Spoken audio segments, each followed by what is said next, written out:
Hello बच्चों, आज हम सजीव और निर्जीव यानी कि लिविंग और नॉन लिविंग वस्तुओं के बारे में जानेंगे। जब आप अपने आसपास देखते हैं तो आपको क्या दिखाई देता है? पेड़, इंसान, मकान, विभिन्न तरह के जानवर जैसे कुत्ते, बिल्ली आदि। आसमान की तरफ अगर आप देखें तो आपको सूर्य, चंद्रमा, बादल भी दिखाई देंगे। हमें वातावरण में हमारे आसपास जो भी दिखाई देता है वो या तो सजीव वस्तु होती है या फिर निर्जीव वस्तु होती है। हम सजीव और निर्जीव के बारे में पहले से ही जानते हैं। अब हम इसे और विस्तार में जानेंगे। सभी सजीव जीव, चाहे वो इंसान, कुत्ता, मछलियाँ आदि, सभी सांस लेते हैं। ऐसा क्यों होता है, आपने कभी गौर किया है? क्योंकि सजीव वस्तुओं को जीने के लिए और बढ़ने के लिए ऊर्जा की आवश्यकता होती है। सजीव जीव सांस लेने के लिए ऑक्सीजन का इस्तेमाल करते हैं, जो कि श्वसन प्रक्रिया के दौरान भोजन का विघटन करके ऊर्जा उत्पन्न करते हैं। इस ऊर्जा का इस्तेमाल कैसे किया जाता है भला? सजीव इस ऊर्जा का इस्तेमाल चलने, बढ़ने और साथ ही सभी कार्यों को करने में करते हैं। सभी जीवित वस्तुओं को सांस लेने की आवश्यकता होती है, यहाँ तक कि छोटे छोटे परमाणु, माइक्रोब्स जैसे बैक्टीरिया को भी। लेकिन नॉन लिविंग वस्तुएं यानी कि निर्जीव वस्तुएं सांस नहीं लेती। सभी सजीवों को ऊर्जा प्राप्त करने के लिए भोजन ग्रहण करने की आवश्यकता होती है।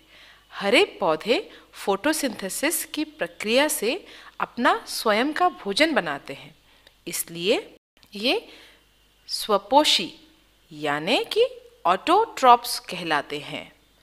ऑटो का मतलब सेल्फ यानी कि स्वयं, और ग्रीक शब्द ट्रॉफ का मतलब होता है पोषण या भोजन। इसलिए हरे पेड़ ऑटोट्रॉफ है। इसका मतलब है कि वे अपना भोजन स्वयं बनाते हैं। मानव सहित सभी जीव प्रत्यक्ष या परोक्ष रूप में खाने के लिए पौधों पर निर्भर रहते हैं। इसलिए ये विषमपोषी या हेट्रोट्रॉफ्स कहलाते हैं। हेट्रो का मतलब अदर यानी कि दूसरों पर, तो हेट्रोट्रॉफ्स विषमपोषी खाने के लिए दूसरों पर निर्भर रहते हैं।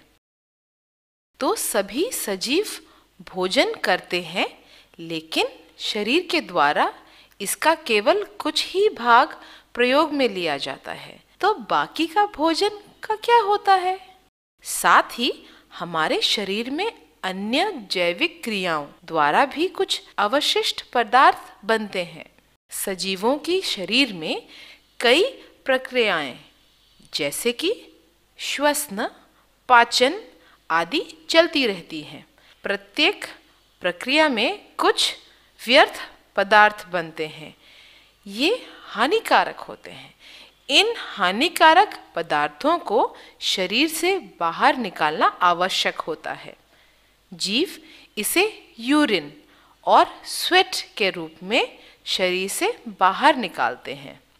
कार्बन डाइऑक्साइड जो जीव एक्सहेलेशन यानी कि सांस छोड़ने के दौरान बाहर निकालते हैं, ये भी एक व्यर्थ पदार्थ है। तो सजीव जिन प्रक्रिया द्वारा इन व्यर्थ तत्वों को अपने शरीर से बाहर निकालते हैं, उस प्रक्रिया को उत्सर्जन या एक्सक्रीशन कहते हैं।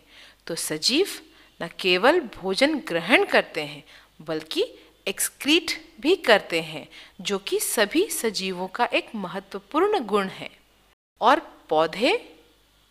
पौधे भी पत्तियों में स्थित स्टोमाटा के द्वारा पानी और कार्बन डाइऑक्साइड एक्सक्रीट करते हैं। लेकिन निर्जीव वस्तुओं को किसी भी प्रकार के भोजन की आवश्यकता नहीं होती है और ना ही वो एक्सक्रीट करते हैं। सजीव किसी भी प्रकार के उद्दीपन यानी कि स्टिमुलाई पर प्रक्रिया करते हैं। जैसे जब हम किसी भी गर्म चीज को हाथ लगाते हैं तो हम तुरंत हाथ हटा लेते हैं। हाथ हटाना एक प्रतिक्रिया है और जिससे प्रतिक्रिया उत्पन्न होती है वही है उद्दीपन। यहाँ पर उद्दीपन ताप या हीट है। यदि कोई आवारा कुत्ते को छेड़ता है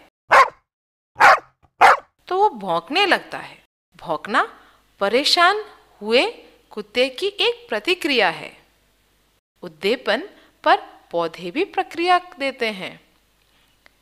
जैसे कि यदि आप मिमोसा प्लांट, जिसे टच मी नॉट भी कहते हैं और हिंदी में छुई मुई, इस प्लांट या पौधे की पत्तियों को अगर आप हाथ लगाते हैं तो ये सिमट जाती हैं। यहाँ पर आपके द्वारा छूना उद्दीपन है, जिसकी प्रतिक्रिया में पौधा सिमट जाता है। पौधे सूर्य के प्रकाश में भी प्रतिक्रिया देते हैं। वे सामान्यतः उसी ओर बढ़ते हैं। कुछ पौधों में पौधे केवल दिन के समय ही खिलते हैं। सनफ्लावर यानी कि सूर्यमुखी सूर्य का अनुकरण करता है, यानी कि सूर्यमुखी फूल का जो मुंह है वो हमेशा सूर्य की ओर ही रहता है। कुछ पौधे जैसे फॉल्स शैमरॉक की पत्तियां सनलाइट में ही खुलती हैं और रात होने पर बंद हो जाती है। लेकिन निर्जीव वस्तुएं जैसे कि टेबल कभी भी प्रतिक्रिया नहीं देता। चाहे हम इसे छुए या फिर ठोकर मारे या इस पर गर्म बर्तन रख दें, तो एक निर्जीव वस्तु उद्दीपन या प्रतिक्रिया व्यक्त नहीं करती है। हम सभी ये जानते हैं कि सजीव अपने जैसे बच्चों को जन्म देते हैं। जैसे मुर्गी अंडे देती है जिसमें से चूजे निकलते हैं। यहाँ तक कि माइक्रोब्स जैसे कि बैक्टीरिया जो कि बीमारियां फैलाते हैं, वे भी अपनी संख्या को बढ़ाने के लिए प्रजनन करते हैं। रिप्रोडक्शन ये सभी जीवों की एक मूल विशेषता होती है। एक रोबोट चल सकता है लेकिन इसे भोजन की आवश्यकता नहीं होती, ये बिजली से चलता है। इसे हमारे व अन्य जीवों की तरह सांस लेने की आवश्यकता भी नहीं होती है। इसलिए ये एक नॉन लिविंग यानी कि निर्जीव वस्तु है। इसी तरह रोबोट बेबी रोबोट को जन्म नहीं देते हैं, क्योंकि केवल लिविंग थिंग्स ही रिप्रोड्यूस कर सकती हैं। सभी वस्तुएं तत्वों से मिलकर बनती हैं और तत्व अणु से बनते हैं, लेकिन सभी लिविंग ऑर्गेनिज्म कोशिकाओं से मिलकर बनते हैं, जो कि लिविंग ऑर्गेनिज्म की इकाई है। अलग अलग जीवों में कोशिकाओं की संख्या अलग अलग होती है। ये 1 से लेकर अरबों तक हो सकती है। जैसे माइक्रोब्स में ये एक ही होती है, लेकिन सबसे महत्वपूर्ण बात यह है सभी लिविंग थिंग्स सेल्स या कोशिकाओं से मिलकर बनती है। जब एक सिंगल सेल्यूलर ऑर्गेनिज्म जैसे अमीबा या बैक्टीरियम आदि में वृद्धि होती है तो इनकी कोशिका या सेल का आकार भी बढ़ जाता है। लेकिन जब किसी मल्टी सेल्यूलर ऑर्गेनिज्म जैसे इंसान, शेर, बिल्ली आदि में वृद्धि होती है तो शरीर में कोशिकाओं की संख्या भी बढ़ जाती है, क्योंकि कोशिकाएं नई कोशिका बनाने के लिए रिप्रोड्यूस करती हैं। लेकिन नॉन लिविंग वस्तुओं में वृद्धि नहीं हो सकती, क्योंकि ये केवल तत्वों और अणुओं से मिलकर बनते हैं, कोशिकाओं से नहीं। तो नॉन लिविंग थिंग्स बढ़ नहीं सकती है, जैसे रोबोट बढ़ नहीं सकता है। सभी लिविंग ऑर्गेनिजम्स की एक सीमित आयु होती है और आखिर में सभी एक न एक दिन मर जाते हैं। लिविंग ऑर्गेनिजम्स एक चक्र का अनुकर करते हैं, जिसके अनुसार वे दुनिया में आते हैं, बड़े होते हैं, दूसरी पीढ़ी के लिए अपने जैसे दूसरे जीवों को जन्म देते हैं और फिर मर जाते हैं। इस मजेदार चक्र को जीवन चक्र या लाइफ साइकिल कहते हैं। सभी लिविंग ऑर्गेनिजम्स समान नहीं होते हैं। कुत्ते बिल्लियों से अलग होते हैं। एक तितली अन्य कीटों से अलग दिखती है। दुनिया में कई प्रकार की तितलियां होती हैं। वो देखने में एक दूसरे से अलग हो सकती हैं, लेकिन उनके शरीर की संरचना, खान पान की आदतें और कई अन्य चीज़ें समान होती है। एक ही तरह की संरचना वाले जीवों के इस तरह के समूह को स्पीशीज कहते हैं। दुनिया में जीवों की लगभग 16 लाख स्पीशीज हैं, 16 लाख स्पीशीज, और पौधों के लगभग 4 लाख स्पीशीज ऐसे हैं जिनके बारे में अभी तक हमें जानकारी मिली है।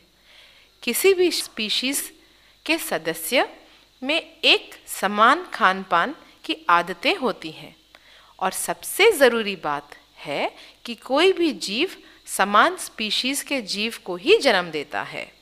हमने जो आज सीखा है उसे चलिए एक बार फिर दोहराते हैं। ऐसे बहुत से गुण हैं जो एक सजीव और निर्जीव में अंतर बताते हैं। सजीव को ऊर्जा के लिए भोजन की आवश्यकता होती है, और वे अनुपयोगी भोजन, अन्य अवशिष्ट पदार्थों को एक्सक्रीशन यानी कि उत्सर्जन के द्वारा शरीर से बाहर निकाल देते हैं। लेकिन निर्जीव वस्तुओं को भोजन की आवश्यकता नहीं होती। सभी जीव भोजन की ऊर्जा के विघटन के लिए सांस लेते हैं, लेकिन निर्जीव सांस नहीं लेते हैं।